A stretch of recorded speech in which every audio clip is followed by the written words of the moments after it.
Bueno, muy buenas noches. Entonces, vamos a hacer una revisión del tema de acalasia, un tema muy importante desde el punto de vista quirúrgico. La acalasia es una entidad relativamente poco frecuente que se convierte o pertenece a los trastornos motores del esófago. Realmente, desde su origen en término griego, significa ausencia o falta de relajación y corresponde a un cuadro de obstrucción mecánica de la parte distal del esófago, caracterizado básicamente por dos hallazgos en la manometría, que es el método estándar de diagnóstico, que es la pérdida de la relajación del esfínter esofágico inferior y la aperistalsis del cuerpo esofágico. Tiene una incidencia entre 1 y 2 casos por 100.000 habitantes al año, una prevalencia de 10 por 100.000, afecta igual en ambos géneros, y el pico de presentación de la enfermedad va desde los 25 hasta los 60 años, pero prácticamente en cualquier edad de la vida se pueden encontrar casos, inclusive hay casos congénitos en niños recién nacidos y también en población de mayor edad. Uno de los factores a tener en cuenta para nosotros como cirujanos, y para no olvidarlo en cuanto a la necesidad de seguimiento de estos pacientes, es que predispone al cáncer del esófago, especialmente escamocelular, pero también al cáncer al adenocarcinoma, porque por su cuadro obstructivo se puede producir fenómenos similares a los del reflujo, y entonces en esa situación el adenocarcinoma también puede presentarse, aunque de una forma que no es tan alta como los casos de carcinoma escamocelular. Debemos recordar un poco la estructura del esófago. El esófago es un tubo muscular de unos 18 a 25 centímetros que tiene una sola función, y es el transporte del bolo desde la faringe hasta el estómago. Tiene 3 capas, una mucosa, una submucosa y una capa muscular propia. No tiene serosa, solamente tiene una delgada capa adventicia.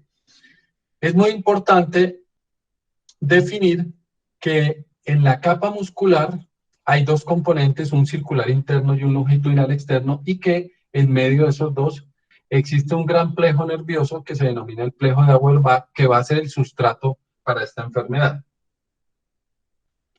La inervación del esófago es bastante compleja, tiene un control central y tiene una gran cantidad de fibras pre- y postganglionares con neurotransmisores diferentes. Algunas de ellas van a proceder del vago, cuyos neurotransmisores es la acetilcolina, y que va a interactuar tanto con las neuronas del plejo de Auerbach como con las neuronas del plejo mientérico submucoso. Y vamos a tener un componente simpático y parasimpático que va a controlar tanto la función de contractilidad del cuerpo como la relajación y contracción de los dos esfínteres, del esfínter esofágico superior y del esfínter esofágico inferior, durante el proceso de deglutorio normal. El centro o sustrato de esta enfermedad es la alteración del plejo de Auerbach, básicamente la destrucción de las neuronas postganglionares, cuyos neurotransmisores van a generar relajación del esfínter esofágico inferior durante la fase deglutoria. Utilizan como neurotransmisores el óxido nítrico y el péptido intestinal vasoactivo. Las neuronas provenientes del vago van a utilizar la acetilcolina y van a tener 2 funciones diversas. A nivel del cuerpo del esófago van a favorecer la contracción, y a nivel del esfínter también van a ser de tipo excitatorio, mientras que las que comentábamos de óxido nítrico y péptido intestinal vasoactivo van a ser de tipo inhibitorio. El imbalance en la función de estos 2 grupos va a generar pues todo el cuadro clínico que comentaremos más adelante. No se sabe exactamente por qué se produce la enfermedad, pero sí sabemos cuáles son las manifestaciones finales y el camino probablemente que lleva a la clínica que todos conocemos. Existen factores genéticos, como por ejemplo alteraciones en el complejo mayor de histocompatibilidad. También se han documentado polimorfismos a nivel de los receptores del péptido intestinal vasoactivo y del promotor de la interleuquina 10, que puede tener relación con los fenómenos inflamatorios y destructivos a nivel de la pared del esófago. Se han detectado tanto en piezas quirúrgicas como en estudios de inmunohistoquímica presencia de partículas y de fragmentos de herpes, de virus como herpes tipo 1, papiloma y sarampión, y el conocido cuadro de acalasia secundaria a la infección por Trypanosoma cruzi en la enfermedad de Chagas, que no solamente afecta el esófago, sino también tiene manifestaciones a nivel del colon, en un cuadro similar al de la acalasia, pero colónico, y a nivel de miocardio. Parece que se produce un fenómeno autoinmune, se generan autoanticuerpos, especialmente contra esas células del plejo de Auerbach, que van a llevar a infiltración de células inflamatorias, y el cuadro final histológico es el de la plexitis mesemientérica con fibrosis, destrucción ganglionar, y que se va a manifestar con el cuadro clínico de aperistalsis y falta de relajación. Esa plexitis se ha estudiado bastante en los últimos años. En los cortes de piezas quirúrgicas de esofaguectomía y de biopsias de espesor completo se han documentado alteraciones a nivel de linfocitos T, y estas personas tienen mayor riesgo de presentar otras enfermedades autoinmunes asociadas como la uveitis, diabetes tipo 1, enfermedades del colágeno. Cuando los estudios han comparado biopsias, los hallazgos en biopsias de pacientes con acalasia con pacientes de patologías diferentes, como por ejemplo tumores o enfermedades benignas, se documenta una presencia de fenómenos histológicos como capilaritis, hipertrofia de los nervios, venulitis y fibrosis, que es mucho más notorio en los pacientes con acalasia. El cuadro clínico, aunque a veces es muy característico, el problema es que tiene manifestaciones que se confunden con otras enfermedades. La disfagia es el fenómeno primordial por el cual consulta el paciente. Característicamente, comienza para una disfagia para sólidos y va progresando a disfagia para líquidos. Se presenta a veces en el total de los pacientes. El hecho de que la regurgitación y la pirosis hagan parte del cuadro clínico muchas veces inicial hace que el paciente no se le haga un diagnóstico o una impresión diagnóstica adecuada, y muchos de ellos empiezan a ser manejados con tratamientos antirreflujo, con inhibidores de bomba, con inhibidores de H2, etcétera, y pueden pasar meses o inclusive años con un diagnóstico equivocado. La pérdida de peso se da inicialmente muy leve, y ya con la progresión de la enfermedad es bastante notoria y marcada, asociándose a desnutrición en algunos pacientes. Y el fenómeno broncoaspirativo se da también. Debemos estar pendientes porque muchos pacientes pueden llegar por neumopatía crónica, inclusive pueden tener cuadros de bronquitis, de hasta fibrosis pulmonar se ha descrito como de forma similar a algunos pacientes que cursan con reflujo por la broncoaspiración persistente.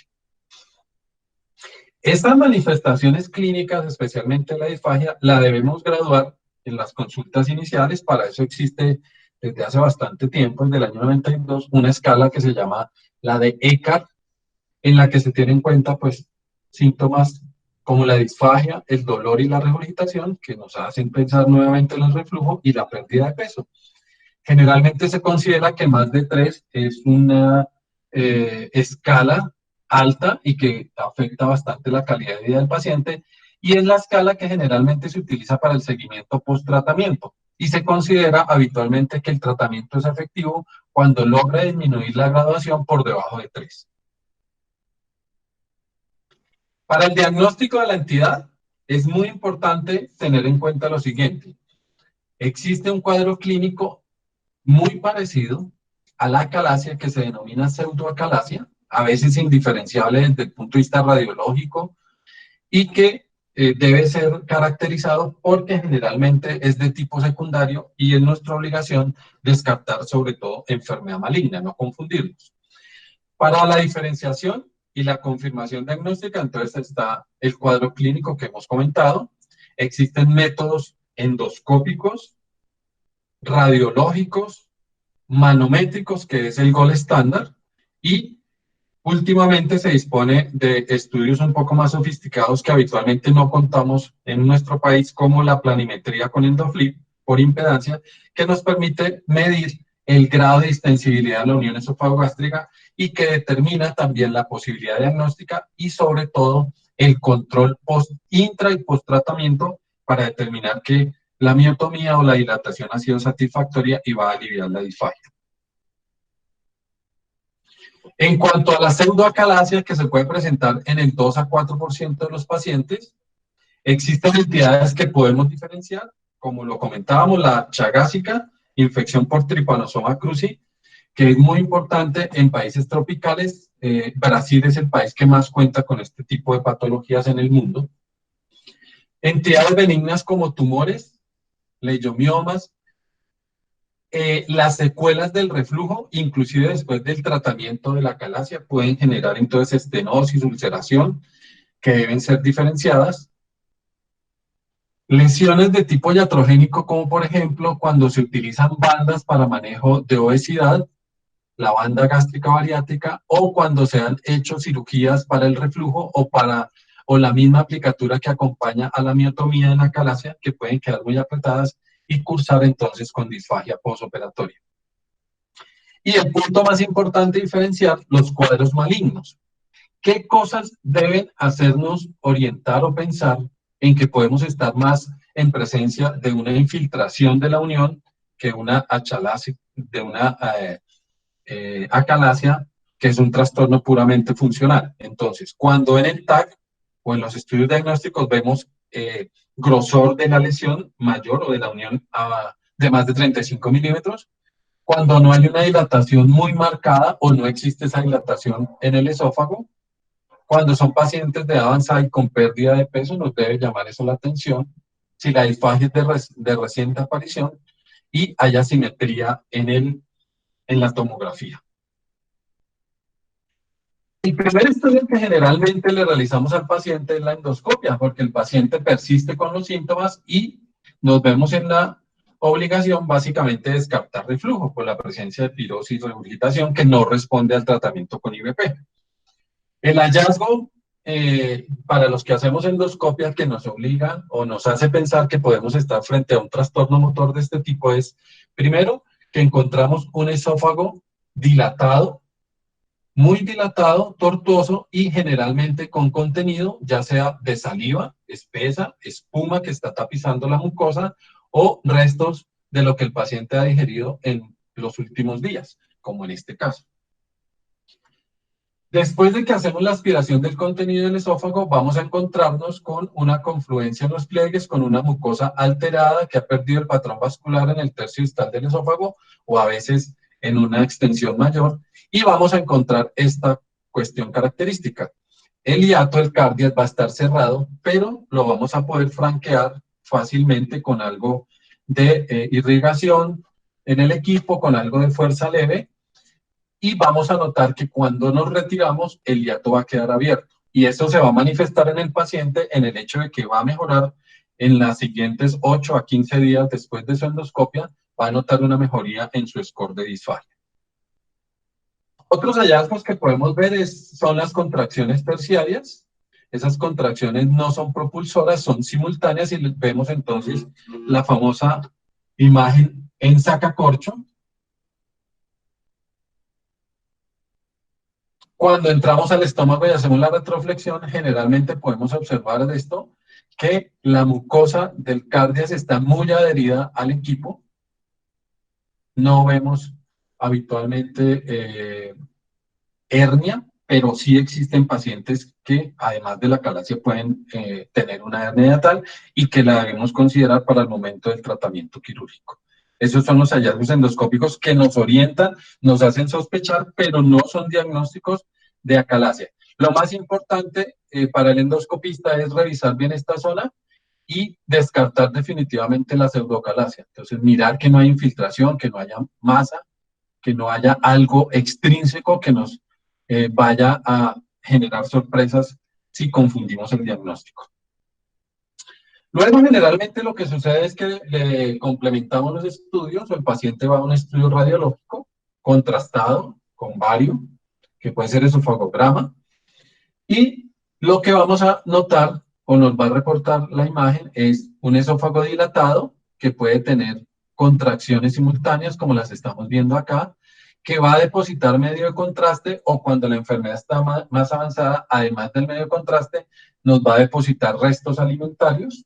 Entonces se va a sedimentar el contraste, y en la parte distal vamos a ver la estrechez, el paso filiforme del medio de contraste al estómago, dando la famosa imagen que los radiólogos clásicamente describen como punta de lápiz o en pico de pájaro. Esos estudios en algunos reportes iniciales determinaban una sensibilidad diagnóstica del 95%, pero en los últimos estudios más recientes describen una sensibilidad variable, pero que está alrededor del 50%. O sea, que la mitad de los pacientes con acalasia, sobre todo en fases tempranas, pueden tener estudios contrastados normales. No deben olvidar eso. Acá vemos cómo se alcanza a sedimentar, y vemos la famosa imagen en pico de pájaro, que ha sido descrita muy bonita en algunos estudios de revistas de radiología. Y también hay otros signos con nombre propio, como este, que lo han denominado el signo de la cola de ratón, y en las placas frontales o oblicuas de tórax podemos ver, cuando el esófago está muy dilatado, pues imágenes de líneas paracardiales y a veces niveles hidroaéreos retrocardíacos que demuestran pues la retención de alimento a ese nivel. Los brasileros, con su experiencia amplia en enfermedad chagásica, le dieron una clasificación a la acalasia originada en esa enfermedad de 1 a 4, pero que se ha extrapolado por otros autores a la acalasia clásica. El grado 1 es un esófago que no está dilatado y no ha perdido su eje, pero que retiene el medio de contraste, mantiene una columna en su luz, que no se evacúa rápidamente. En el grado 2 hay una rectificación y empieza a haber una dilatación que es de 4 a 7 centímetros en el diámetro mayor del esófago torácico. El grado 3, que ya la dilatación es muy marcada y se torna con retención, además del medio de contraste, con retención alimentaria que se sedimenta.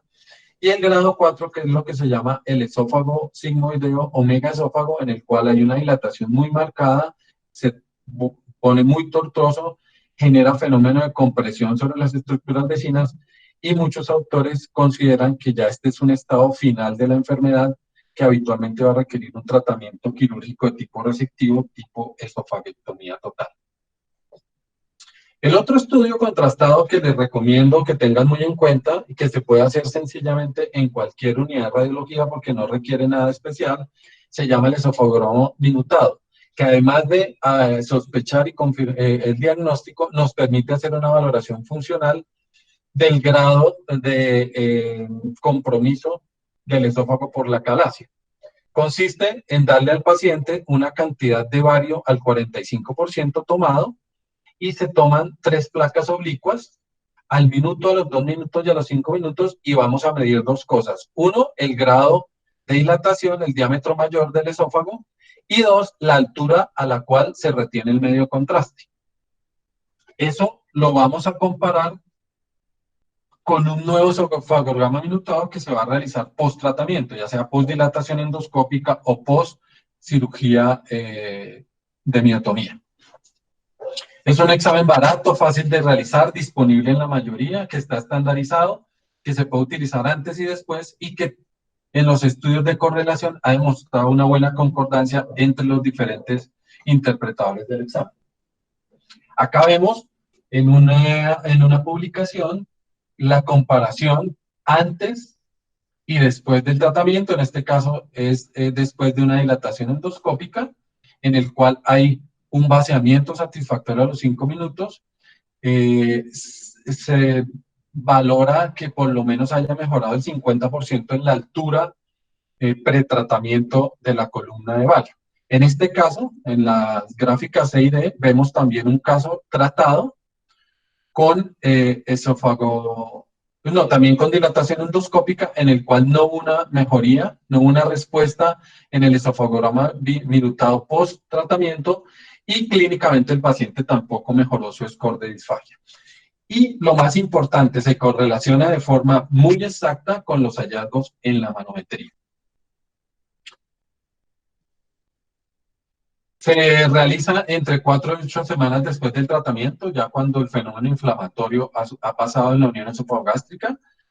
Como le decía, la mejoría en el 50% de la altura de la columna es lo que vamos a determinar. Se correlaciona muy bien con la manometría y la gamografía de vaciamiento gástrico, y también la podemos utilizar en el posoperatorio de la cirugía de Heller. El TAC, aunque no es un estudio que lo solicitemos frecuentemente en esta patología, en algunos casos puede ser útil.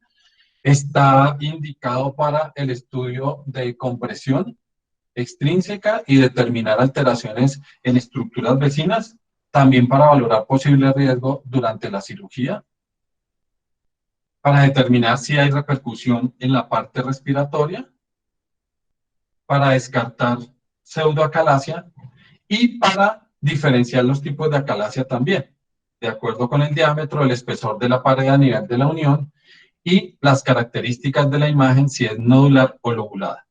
Acá vemos en este caso, entonces, a nivel de la unión esofagástrica, un engrosamiento circunferencial simétrico de menos de 35 milímetros de espesor, y vemos el esófago dilatado homogéneo con retención del medio contraste que confirma la presencia, o bueno, que hace compatible el diagnóstico con un trastorno motor tipo acalasia.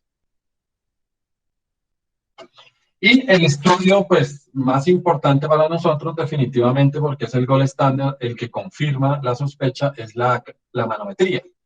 La manometría en la cual vamos a buscar estos dos hallazgos principales, la relajación incompleta del esfínter inferior y la aperistasis del cuerpo del esófago.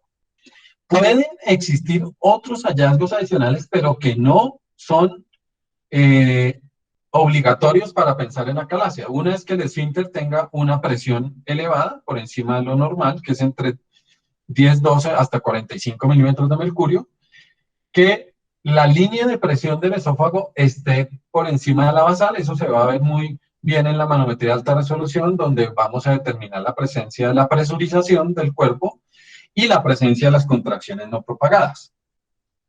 ¿Cómo se hace el examen? El paciente se le coloca el catéter vía nasogástrica.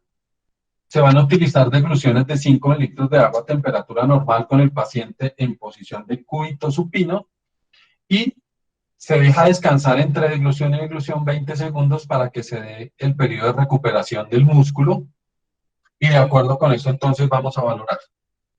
Clásicamente el catéter tenía unos 4 detectores separados cada 5 milímetros, se pasaba hasta el estómago, se encontraba posteriormente por técnica de pull, retirándolo centímetro a centímetro hasta que encontrábamos la zona de alta presión que se iba a graficar en el polígrafo, y los otros 3 monitorizaban la función del cuerpo del esófago en cada deglución.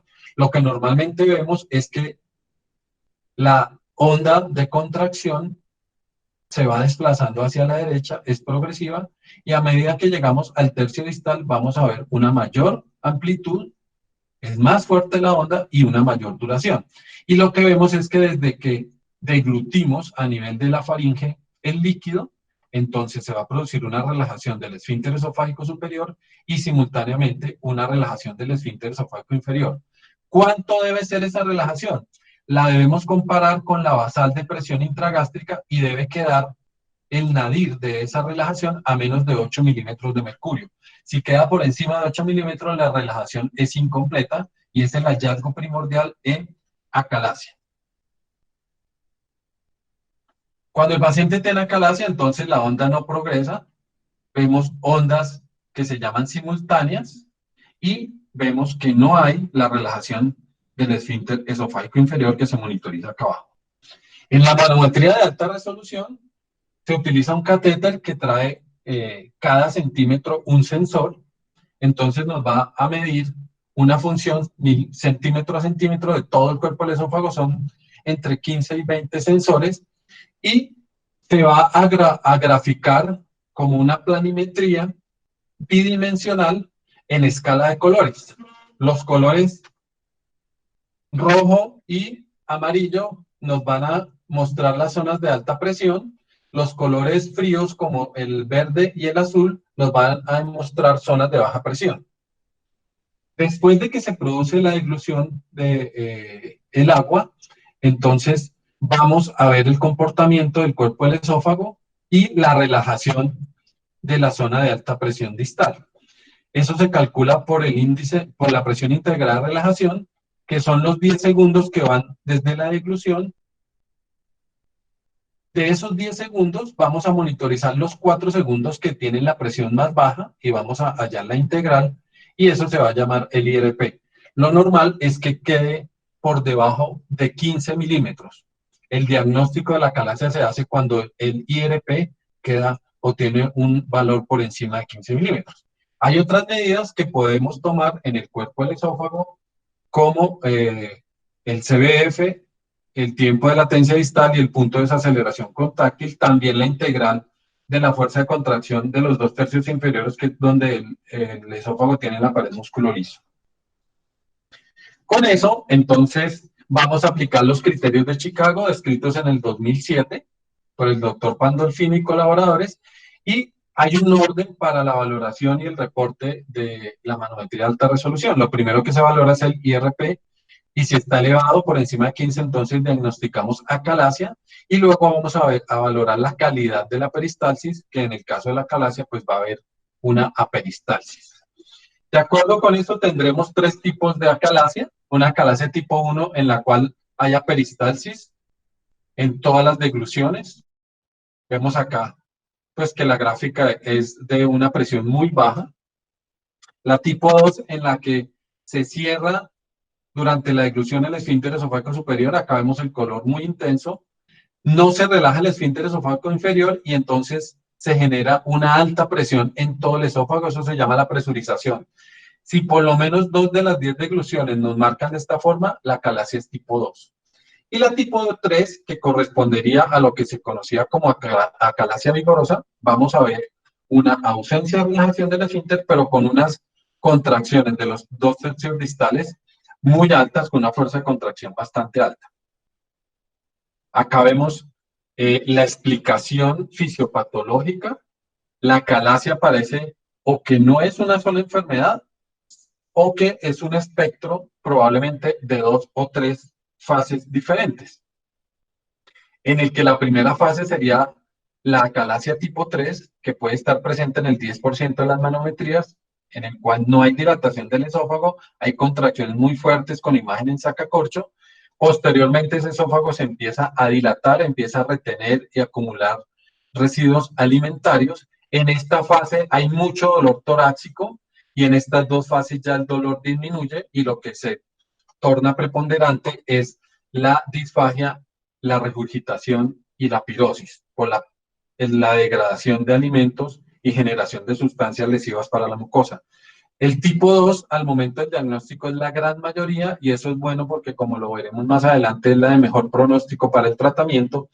Y cuando evolucionan, se sigue dilatando, se pone muy tortuoso, entonces sería la tipo 1, que está entre el 25 y el 40%. Es un espectro de enfermedad.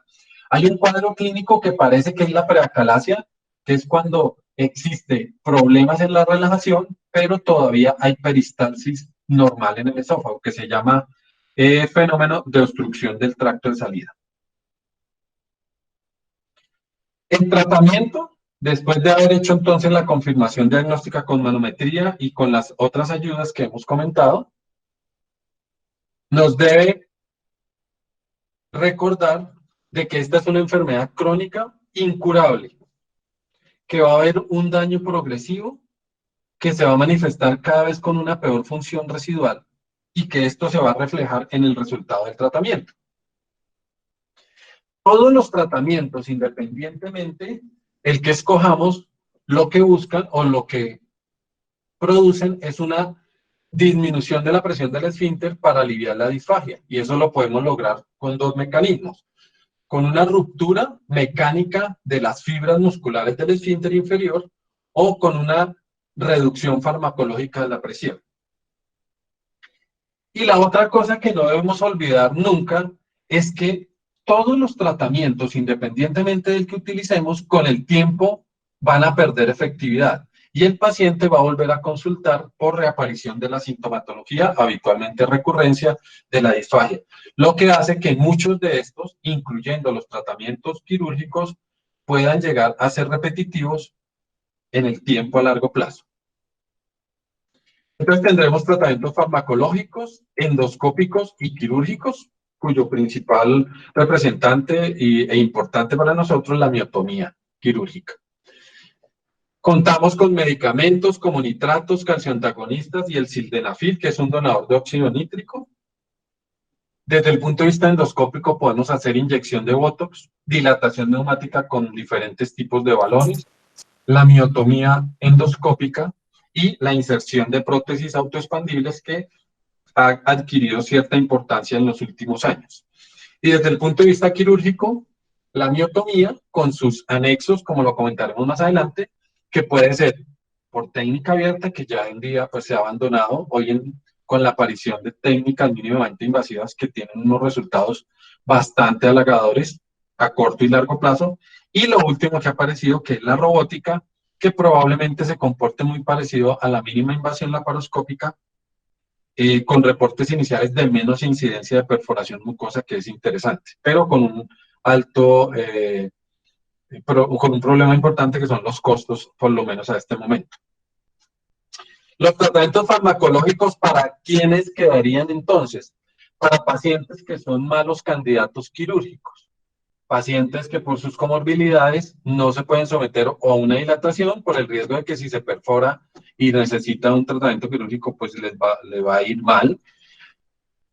Y la otra sitio que pueden obtener estos tratamientos es cuando nos vamos a demorar en dilatar o operar al paciente, le podemos ir mejorando su disfagia con la administración de estos medicamentos durante un tiempo antes del definitivo. Y también están como última parte del tratamiento en los pacientes que ha fracasado o que ya no se les puede colocar más toxina botulínica. Estos medicamentos tienen acción corta, generan taquifilaxia, van perdiendo el efecto a medida que pasa el tiempo, tienen muchos efectos colaterales, especialmente dilatación de origen microvascular a nivel facial, pueden causar hipotensión, pueden tener efectos a nivel cardiovascular importantes.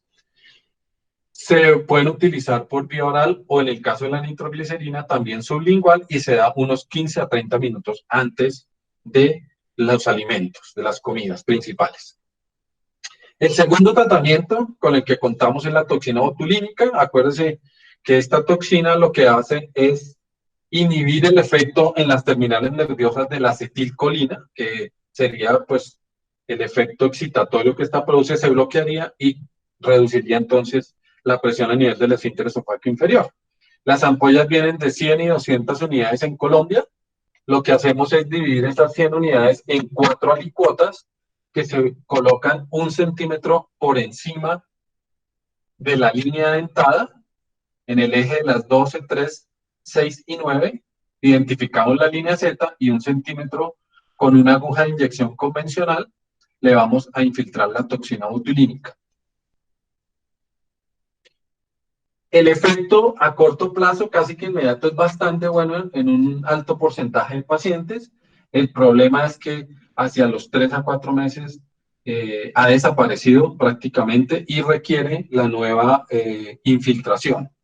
Como no es un producto completamente humanizado, tenemos el efecto de que se pueden producir anticuerpos generando reacciones, primero alérgicas, segundo haciendo que se pierda el efecto cada vez más rápido con las administraciones sucesivas.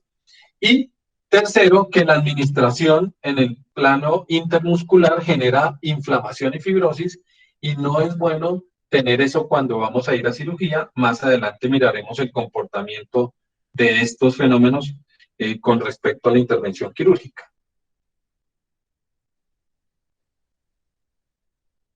El tercer tratamiento disponible pues es la dilatación neumática. Este es el que generalmente utilizamos, el balón de Boston, el Rigiflex, que viene en 3 diámetros, 30, 35 y 40 milímetros. Se controla la presión con un manómetro.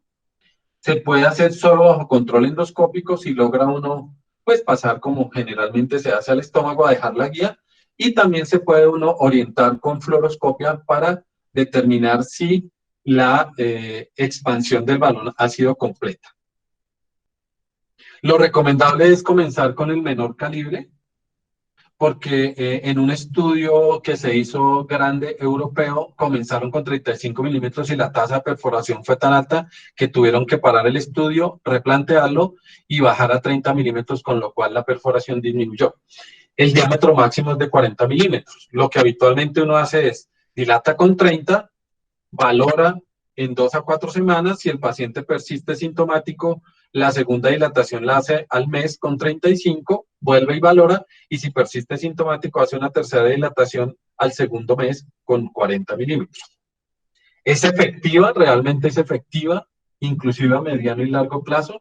Los estudios dicen que hasta un 58% de los pacientes a 15 años pueden estar aliviados de su disfagia. El problema es que tiene riesgo de perforación hasta en un 21%. La perforación se da habitualmente en la zona más débil, igual que en el Boarjabe, en la pared posterior izquierda con comunicación al espacio pleural de ese lado. Y la otra es que como se produce una ruptura no controlada de fibras, al quedar el hiato abierto, hay una alta incidencia de reflujo que puede ser hasta en la tercera parte de los pacientes. Se generan síntomas de pirosis y regurgitación, que se confirma ese reflujo patológico ácido en el 33% de los pacientes, y un 40% de ellos manifiestan erosiones en la endoscopia o fenómenos más agresivos, inclusive como ulceración o estenosis péptica. ¿Cuándo podría uno mandar a un paciente o escoger la dilatación neumática como primera opción? Entonces, primero, que el paciente no quisiera someterse a una cirugía, siendo buen candidato para esto, y segundo, que llene estos 4 criterios: que sea mujer, ojalá, siempre mayor de 40 años, que el esófago no esté dilatado, y que ojalá sea tipo 2 en la manometría de alta resolución, que la dilatación no sea tan marcada, porque habitualmente los tipos ya tienen algo de dilatación. Cuando logramos conseguir pacientes de estas características y mandarlos a dilatación neumática, y esa dilatación se hace por una persona experta, siguiendo los criterios de menor tamaño a mayor tamaño en el balón, por el tiempo suficiente y con un buen control endoscópico y radiológico, los resultados pueden ser aceptables a buenos. Este es, digamos, la gráfica de lo que hacemos. Pasamos al estómago, dejamos la guía. Sobre la guía pasamos el balón. Volvemos a introducir el endoscopio por el lado. Este balón es muy grande y no pasa por el canal de trabajo del endoscopio. Lo inflamos hasta que vemos que se pierde la cintura, o sea, tiene que quedar esta imagen en la fluoroscopia. Llenamos el balón con medio de contraste y vemos que se haya perdido la cintura. Lo dejamos de 1 a 2 minutos, desinflamos, retiramos esto, pasamos con el endoscopio, y lo ideal es infiltrar de una vez medio de contraste para verificar que no se produjo perforación y no hay escapes a ese nivel. Generalmente el paciente puede tomar dieta en las siguientes 4 a 6 horas, si todo va bien, y ese mismo día se va para la casa con recomendaciones. Otra de las opciones que tenemos endoscópicas que ha ido apareciendo en los últimos años es la utilización de stents. En un comienzo se utilizaron stents convencionales, de los que se colocan para manejo de estenosis pépticas o tumorales, pero posteriormente se definieron la realización de stent que eran de mayor calibre, inclusive hasta 30 milímetros, que es bastante grande. Los convencionales de esófago son de 18 o de 23 milímetros, que eran muy cortos y que tenían válvula antirreflujo. Para sorpresa de muchos, dejándonos poco tiempo, menos de una semana, a veces solamente 2 o 3 días, porque si se dejan más tiempo tienden a migrarse, se obtuvieron resultados de seguimiento a 2 y 3 años con alivio de la disfagia hasta el 80%, con muy baja tasa de complicaciones importantes como perforación y sangrado. La mayor queja del paciente era el dolor torácico los primeros días por el grado de apertura de los stents. Entonces, podría ser en algunos casos una alternativa a la dilatación. En casos por ejemplo, que haya fracasado la dilatación o que el paciente no quiera dilatarse y podemos optar entonces por uno de estos sistemas. El otro tratamiento endoscópico es el POEM, que es la miotomía endoscópica peroral. Salió en la época en que se pretendió hacer muchas cosas por orificios naturales, a mediados de la década pasada. El que la popularizó fue el doctor Inoue en Japón. En el 2010 ya hizo publicaciones de más de 100 casos en humanos con muy buenos resultados. Consiste en lo siguiente: entramos con el endoscopio, hacemos una valoración. Muchos les gusta inicialmente infiltrar acá subcardial azul de metileno en la submucosa para dejarlo de testigo y verificar pues que se hizo el túnel completo. Posteriormente vamos al esófago medio alto, por ahí hasta los 20 o centímetros de la arcada. Se hace una infiltración de la submucosa con líquido, se hace una apertura en la hemiscircunferencia posterior con el bisturí de punta y posteriormente se hace una cirugía endoscópica despegando la submucosa de la circular interna hasta que encontramos a nivel subcardial el azul, el testigo, y posteriormente hacemos con el mismo bisturí endoscópico el corte de la capa circular interna de músculo. Entonces es una miotomía muy extensa, generalmente de 10, a veces hasta de 15 centímetros, que trae unos resultados en cuanto al alivio de la disfagia muy buenos a corto plazo, del 90% o más en muchas publicaciones. Y finalmente lo que hacemos es cerrar la mucosa. Este cierre queda lejos del sitio donde se hizo la miotomía, entonces no va a haber una comunicación directa si se nos perfora toda la capa muscular, tanto la circular como la longitudinal. Se está haciendo en muchos sitios, requiere un entrenamiento y unos equipos especiales, no es tan fácil, es dispendiosa al comienzo, hay que tener una curva. La hemos hecho en algunos pacientes con invitados internacionales, en la clínica de la policía, por ejemplo, hemos hecho varios casos que nos han invitado y los pacientes les va bien, por lo menos en el posendoscopio inmediato. Los estudios, que son recientes, porque esta es una técnica que no lleva mucho tiempo en el mundo, reportan muy buenos resultados en cuanto al alivio de la disfagia con el consabido problema de la generación de reflujo, porque es la miotomía tan grande y tan buena para aliviar la disfagia que casi el 50% hace reflujo sintomático que requiere manejo con IVP.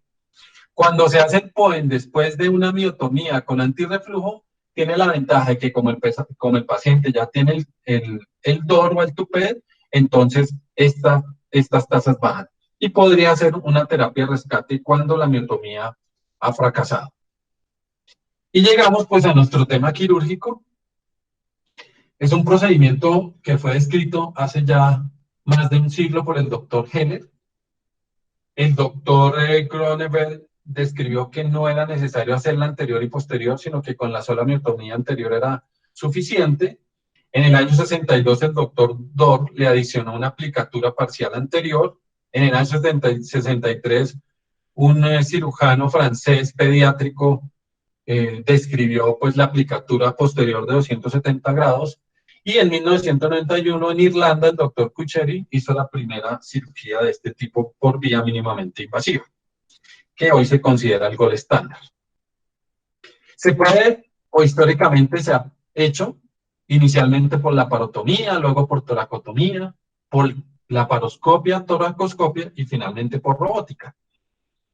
Los estudios que han demostrado que realmente casi que con todos los abordajes se obtienen unos resultados aparentemente satisfactorios en la mejoría de la disfagia, pero que con los métodos de abordaje por tórax se dan unas altas tasas de reflujo que a veces son muy molestos y deterioran la calidad de vida del paciente, especialmente cuando se hace por toracoscopia, porque no hay descritas técnicas antirreflujo por toracoscopia. Prácticamente solo se hace la miotomía y queda el paciente sin aplicatura de ningún tipo. Entonces vemos que las incidencias de reflujo llegan a ser tan altas como el 60%.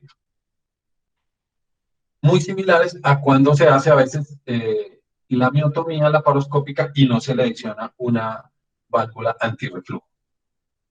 Esta es una cirugía, una gráfica que el doctor Halbón me imagino que le va a producir dolor en la barriguita, porque es una foto de una miotomía cuando la hacíamos por laparotomía, en la que vemos pues la herniación de la mucosa y su mucosa muy bonita con el azul de metileno adentro que utilizábamos para ver eh, que no se generaban perforaciones y solamente logramos ver el margen derecho de la miotomía, el margen izquierdo fue tan amplio que ya se escondió por el otro lado y posteriormente hacíamos el DOR, que lo vemos acá por técnica abierta y que hoy en día pues lo hacemos por vía laparoscópica. Esa vía laparoscópica la vamos a describir y vamos a ir comentando algunos puntos.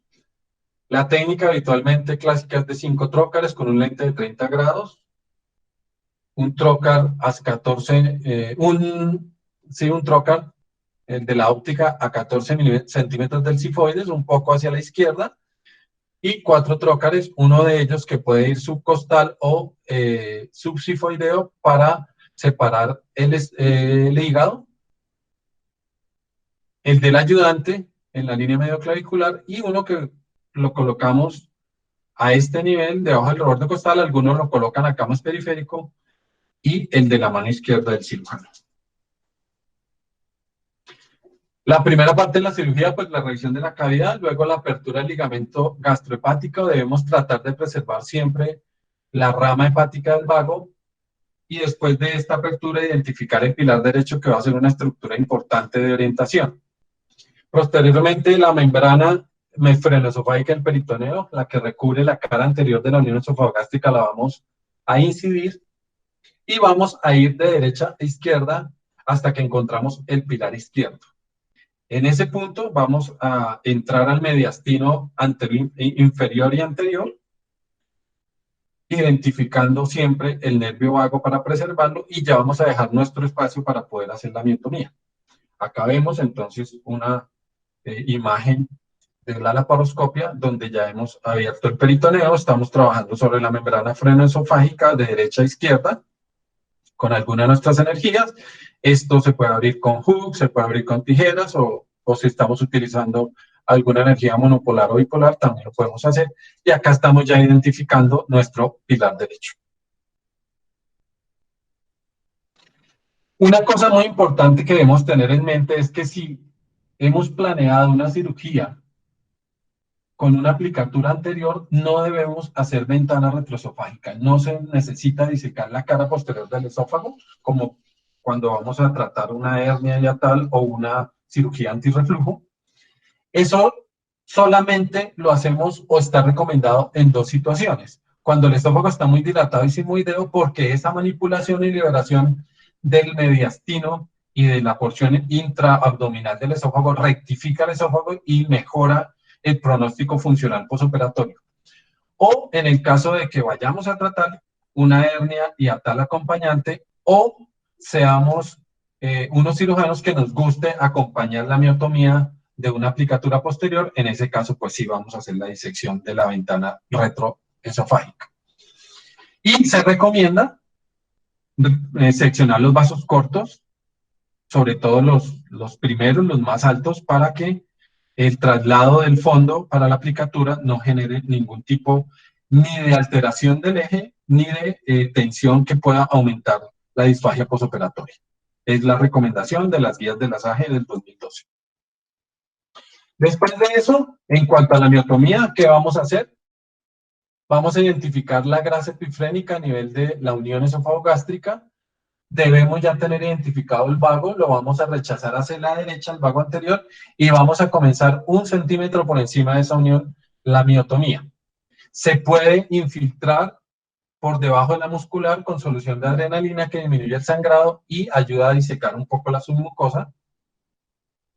Y vamos a abrir la capa de músculo longitudinal externo y luego la de músculo circular para entrar e identificar el plano submucoso, que es fundamental al inicio de la miotomía.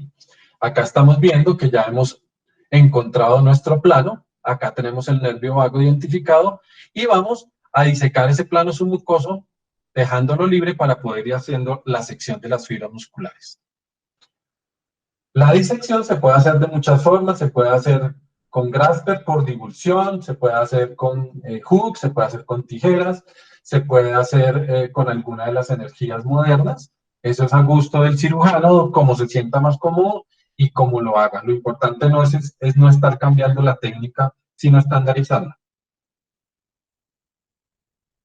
¿Cuánto debemos subir en el esófago? Mínimo 4 centímetros hasta 8 centímetros.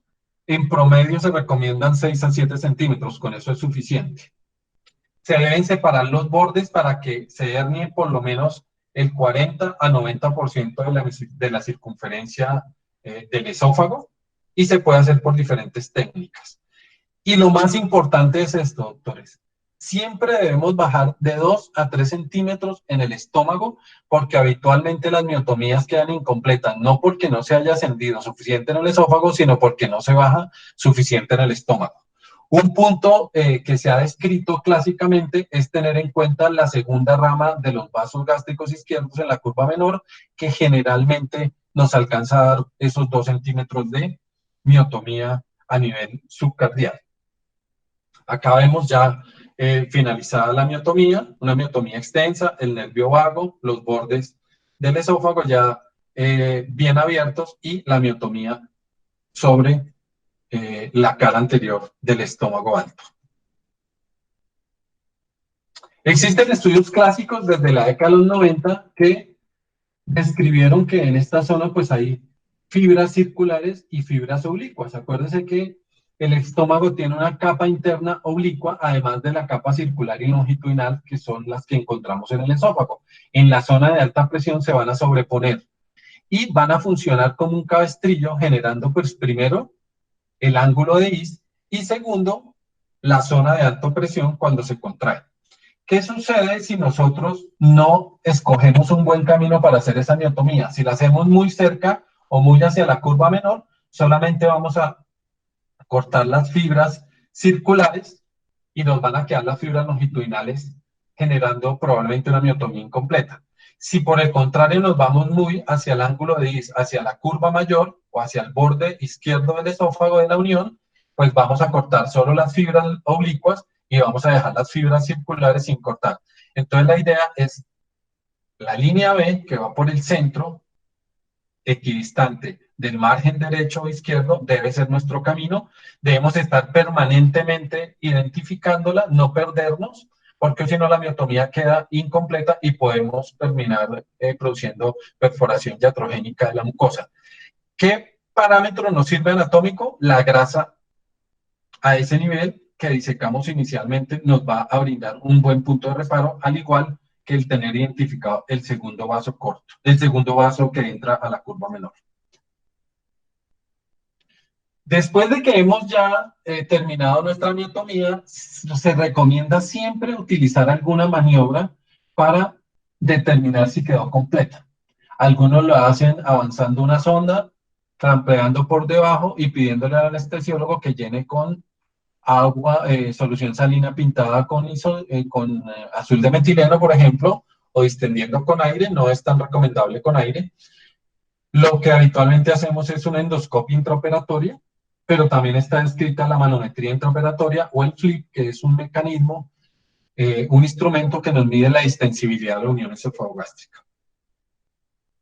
La endoscopia, además, nos permite hacer una prueba neumática de integridad de la mucosa, que si determinamos microperforaciones, las vamos a reparar con una sutura absorbible, que puede ser Micril o PDS en estos calibres, con puntos separados. Acá vemos uno de los casos que hicimos en febrero. Después de la miotomía, entramos con el endoscopio, estamos viendo un hiato muy amplio, estamos viendo la luz hacia la curva menor de la región subcardial de la laparoscopia, y le pedimos entonces al laparoscopista que ponga una de las pinzas haciendo presión en la curva menor en el sitio donde terminó la miotomía. Y acá estamos viendo pues que está bien abajo, por lo menos 3 centímetros por debajo de la unión. Y la otra cosa que vamos a valorar es que el cardias en retroflexión ya lo vamos a ver muy abierto, no va a estar pegado al equipo como lo veíamos inicialmente. Si nosotros no hacemos un antirreflujo, entonces podemos pensar que nos va a devolver mucho ácido, porque esto ya se torna incompetente el hiato, y el antirreflujo entonces va a ser indispensable. ¿Cuál de las miotomías es mejor? Bueno, hay estudios que valoran el uso de diferentes técnicas. Un segundo que metí mal el dedo acá. Disculpen un segundo, por favor. Ya. Me devuelvo un momento.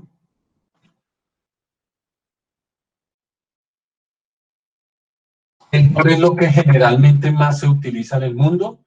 Hay muchos cirujanos que les gusta el TUPET porque tiene, al parecer, un poco más de efecto antirreflujo en el paciente. El DOR gusta porque pudiera cubrir alguna perforación que se generara tardíamente por alguna quemadura inadvertida. Y el Nissen, aunque hay estudios que lo utilizan, a uno le da como cosa utilizarlo porque son pacientes cuya peristalsis está muy disfuncional y podríamos generar una resistencia adicional que desemboque en permanencia o en no alivio de la disfagia. Esa aplicatura se hace entonces fijando 3 puntos a la izquierda y 3 a la derecha, y luego unos puntos que van a cerrar la parte anterior del hiato que hemos disecado inicialmente. El primer punto, que es el más superior, va a ir del fondo al margen izquierdo de la miotomía y al pilar izquierdo, y otros dos que van a ir solamente de estómago, de fondo a borde de miotomía para fijarla. Se voltea el fondo y se ponen 3 puntos, el primero también superior derecho, que va a ir fondo, borde derecho de la miotomía del músculo de la pared, y el pilar derecho, y los dos que van a fijar fondo contra, y los últimos 2 puntos que van a cerrar el hiato para que no se vaya a herniar ningún contenido por ese sitio. Acá vemos entonces que queda siempre un defecto después de la disección. Estamos viendo los dos pilares, el derecho y el izquierdo, y estamos colocando los puntos de fijación de la aplicatura. Es una aplicatura laxa. Acá tenemos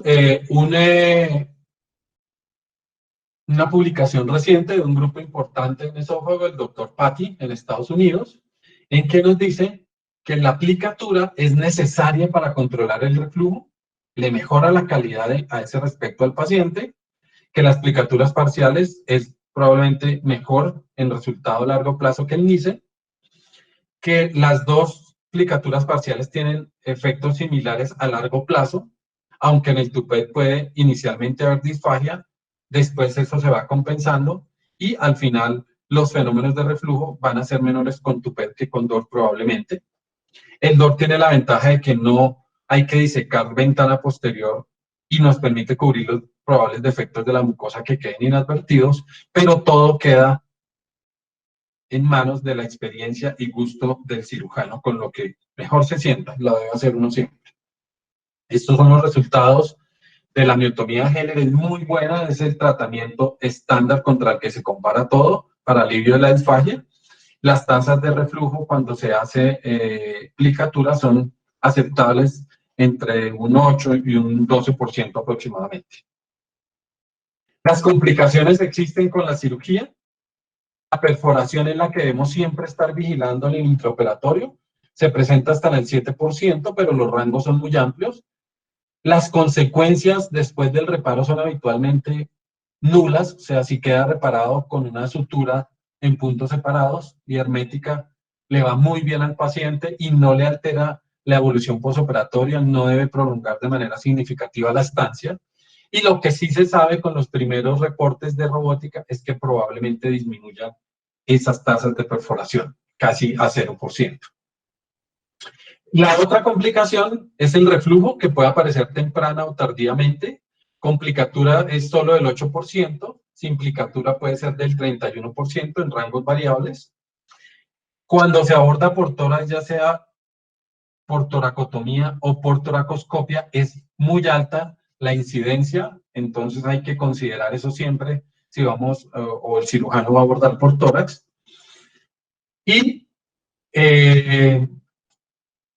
puede generar por mal diseño de la misma, porque haya quedado angulado, porque haya quedado muy apretada, una necesidad de revisión de la cirugía hasta en un 5% de los pacientes. La mortalidad es muy baja, hay un metaanálisis de 3.000 pacientes con solo 3 mortalidades, o sea, un 0,1%. Este es un caso en el que habíamos utilizado Hook, se produjo una perforación que fue detectada con la endoscopia porque era alta, era en la parte alta de la miotomía, no se veía fácilmente, se detecta, se hace el reparo, hay que hacer un reparo amplio porque estos bordes quemados se pueden necrosar o se puede hacer un debridamiento y el reparo, verificar que queda hermética y eso sí recomiendan las guías de las SAGES que cuando se ha producido perforación es mejor dejar un drenaje de testigo, por si acaso. Una pregunta que se pueden estar haciendo ustedes es, ¿qué pasa si el paciente ha sido tratado anteriormente con algún método endoscópico, con toxina botulínica o dilatación? Pues probablemente nos vaya a generar dificultad técnica por la fibrosis. Básicamente, la miotomía se puede dificultar un poco y vemos que la incidencia de perforaciones es mucho mayor que cuando el esófago está ahí, cuando no ha sido manipulado de ninguna forma por tratamientos endoscópicos previos. Entonces, lo ideal, ojalá, es que los gastroenterólogos nos envíen los pacientes para valoración primaria sin intervenciones previas. Este es un metaanálisis reciente del 2016 en los que se preguntan si realmente el tipo de acalasia en la manometría de alta resolución tiene que ver con los resultados. Y acá vemos, tanto en los resultados para dilatación neumática endoscópica como para miotomía de Heller, para cirugía, que el tipo 2 siempre le va mejor, tanto con dilatación como con cirugía, cuando se compara con el tipo 1 y con el tipo 3. Entonces, el contar con un tipo 2 en la manometría es un factor favorable para que los resultados en cuanto a alivio de la disfagia con dilatación y Heller sean óptimos para el paciente. Este es un algoritmo que quiero proponer, entonces ya en la parte final de la charla, que se puede discutir, a ver qué les parece. Cuando el paciente tiene acalasia, se ha hecho ya la confirmación, determinamos el riesgo anestésico quirúrgico, si el paciente es de alto riesgo por sus condiciones, básicamente comorbilidades de salud, le debemos proponer un tratamiento endoscópico que puede ser el Botox o la terapia con medicamentos farmacológica. Si tenemos una acalasia tipo 1 o 2 en la manometría y el paciente es buen candidato quirúrgico, el tratamiento ideal para proponer en primera instancia debe ser quirúrgico. Si ese tratamiento falla, depende el tipo de falla y en el momento. Si hay persistencia o reaparición de la disfagia en los primeros 3 a 4 meses, lo mejor es hacer una revisión de la cirugía, porque generalmente son factores mecánicos, técnicos que se pueden reparar y la inflamación es manejable a ese nivel. Si han pasado más de 3 a 4 meses, algunos algoritmos de manejo recomiendan considerar no la cirugía, sino probablemente un método endoscópico tipo dilatación o POE. Acá vemos en este que si fracasa tardíamente, habitualmente los mandamos a dilatación neumática. Las cirugías de revisión de Heller son muy exigentes, las debe hacer personas experimentadas que hayan ya tenido bastante número de casos. Es realmente difícil la revisión de un Heller por la inflamación y porque la perforación se presenta en un número no despreciable de pacientes. El POEN queda como una alternativa hoy en día. Si contamos con este recurso, hay que tenerlo muy en cuenta, porque como les decía, estos pacientes ya tienen cirugía antirreflujo y probablemente les va a ir bien con el POEN si se hace de manera satisfactoria. Y cuando el esófago se ha dañado, por ejemplo, tenemos ya una fase 4 de dilatación y de un esófago sigmoideo, en algunos casos nos toca proponer la esofaguectomía con ascenso de gástrico al cuello o con interposición de colon, dependiendo de la edad y condiciones del paciente. Pero nos toca, pues, asumir la morbimortalidad de estas cirugías. En la tipo 3, parece hoy en día, a la luz de los datos, que es mejor proponer un POEN, porque este tipo que es de contracciones vigorosas con una miotomía más larga que se logra con esta técnica endoscópica, tiene menos incidencia de falla. Si con el POEN no hay buenos resultados, se puede a veces rescatar al paciente o con una dilatación convencional o con una cirugía, pero ya vamos a encontrar dificultad técnica por toda la manipulación previa y algunos de ellos van a terminar también en esofalectomía. ¿En qué se está investigando? Para los pacientes, como es una enfermedad crónica incurable y que va a progresar en el tiempo, hay dos cosas que encontré en la literatura que están experimentalmente. En animales hay muy poca utilización en humanos y no hay seguimiento a largo plazo, es más bien como algo anecdótico, que es la infiltración de células madre neuronales a nivel de la pared del esófago y en el esfínter, similar a lo que se hace con el Botox, y el implante de estimuladores del nervio vago. Entonces, eso está en estas publicaciones. Vamos a ver en unos años en qué para toda esta cuestión. Ya para terminar la charla, le quiero dejar estos mensajes a los residentes y para que si tienen preguntas podamos hacer la discusión. Es una enfermedad muy compleja, incurable, que algunos pueden considerar que es un espectro u otros inclusive dicen que son enfermedades diferentes con pronóstico y abordaje también multidisciplinario y diferente. Al comienzo se confunde mucho con el reflujo y puede producir esta tardanza en el diagnóstico, incomodidad para el paciente y generales secuelas como la dilatación y las estenosis o las estrecheces o inclusive hasta la malignidad. El diagnóstico definitivamente confirmatorio es con la manometría, que hoy en día debe ser de alta resolución porque la graduación en los tres tipos nos va a generar entonces también una determinación del pronóstico y de la escogencia del mejor método de tratamiento. La endoscopia y los estudios radiológicos deben ser complementarios. Se me olvidó decir que el estudio radiológico a veces nos muestra hallazgos acompañantes, como por ejemplo divertículos, que pudieran en algún momento cambiar la planeación del tratamiento, sobre todo quirúrgico. El tratamiento debe ser personalizado. Los mejores candidatos deben proponérsele la miotomía, el tratamiento quirúrgico, o la dilatación endoscópica o el POEM, y si son tipo 2, van a tener un mejor pronóstico con cualquiera de estos. Los malos candidatos quedan para el Botox y el manejo farmacológico, casi que paliativa la cuestión. Cuando la enfermedad está en fase 4, con esófagos ya muy disfuncionales que se convierten básicamente como en una bolsa muerta que solo acumula comida y causa molestias y riesgos al paciente, si es buen candidato quirúrgico, la esofagiectomía podría ser una alternativa a proponer en estos pacientes. Como es una enfermedad benigna, habitualmente el paciente no muere de esto, dura muchos años en seguimiento y casi todos en algún momento nos van a llegar, ya sea después de un HERER o después de una dilatación o de un POEM, con recurrencia de los síntomas y debemos saberlos estudiar y abordar.